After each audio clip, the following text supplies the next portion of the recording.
بسم الله الرحمن الرحيم. الحمد لله والصلاة والسلام على نبينا محمد وعلى آله وصحبه أجمعين وبعد. السلام عليكم ورحمة الله وبركاته. إلهي baa mahad iskale subxaana wa tacaala, rabbiga inoo nicmeeyey nicamka faraha badan ee lasoo koobi karaynin.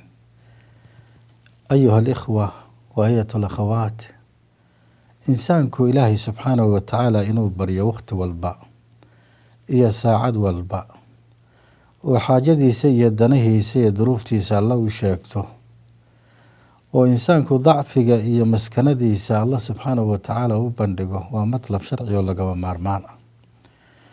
xayaatada insaanku uu ku nool yahay iyo qofka min yoom uu dhashay ilaa alla subxaanahu wa tacaala uu kala kulmahayo, qofka waxa weye ilaahay buu u baahan yahay.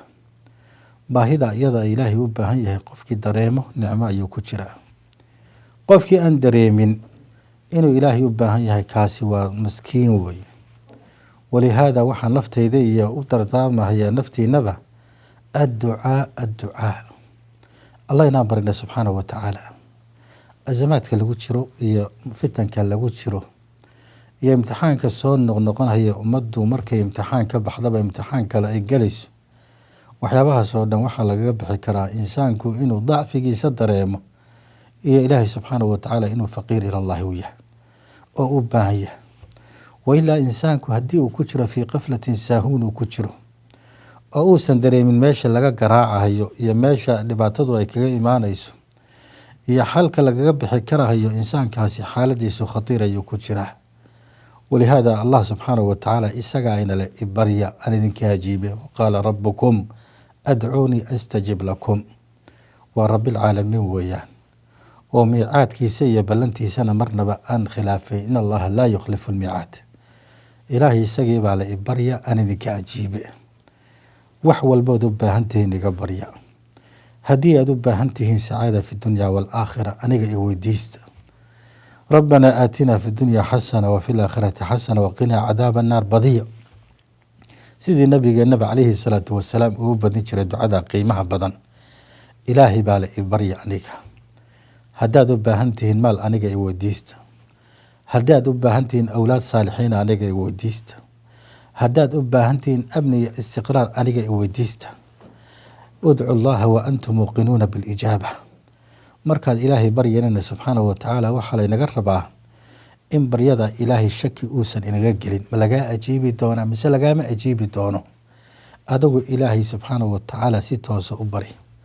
waxaadun muujisaa dacfigaaga, inaad miskiin tahay, inaad faqiir tahay. bini aadamkood aragteen baa maanta waxa weeye qofka insaanka ah, qofka kale insaanka markuu wax weydiinayo wuxuu iska dhigayaa qof aada u liituu iska dhigayaa. war hebelo walaalow, maanta waan kuu baahnahay, duruuf baa igu dhegane, duruuftaa iga fujibu qofku leeyahy. ceebtiisii iyo dacfigiisii uu banaanka soo dhigaya. allah subxaanahu wa tacaala su-aasha la weydiinayo wuu ku farxaa, oo addoonkiisa dacfigiisa iyo tadalulkiisa iyo khuduuciisa uu soo bandhigayo.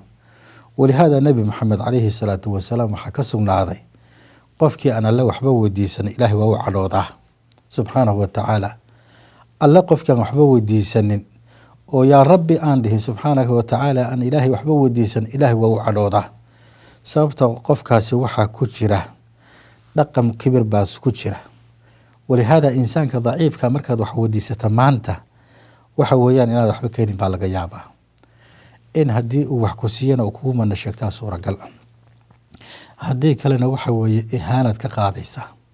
laakiin rabbilcaalamiin man laa yas'al allaha yaqdab caleyh. ayuha alikhwatu alkiraam, yaquulu allahu subxaanahu wa tacaala, waidaa sa'alaka cibaadii canii fainii qariibun ujiibu dacwata daaci idaa dacaan. alle ayaa le subxaanahu wa tacaala, hadday addoommadaydu kaa weydiiyaan nebi maxamedow, waxaad ku tirahdaa ilaahay subxaanahu wa tacaala qariib. bal allah subxaanahu wa tacaala baa u jawaabahayo, fa inii qariibun ujiibu dacwata daaci. wailaa caadatan waxa weeye qur-aanka kariimka nebi maxamed calayhi salaatu wasalaam markii yas'aluunaka qul baa ku xigi jirtay. laakiin tan ilaahay baa inoo jawaabay, fa inii qariib. ilaahay aynu barina subxaanahu wa tacaala. dano badan iyo axsaan badan iyo murugo badan iyo fitan badan iyo balaayo badan baa ummadda hareereysay. waxaana lagaga bixi karaa ilahay inaynu barino subxaanahu wa tacala. asal allah alcadiim العلي العظيم سبحانه وتعالى أن يوفقنا وإياكم عمل صالح. وهذا والله أعلم. صلى الله على نبينا محمد وعلى آله وصحبه أجمعين. يا خالق خالقنا يا رب لعبيدك أنر الدرب، يا خالقنا يا رب. المكتب التعاوني للدعوة والإرشاد وتوعية الجاليات في شرق جدة، ندعو إلى الإسلام على هدي خير الأنام.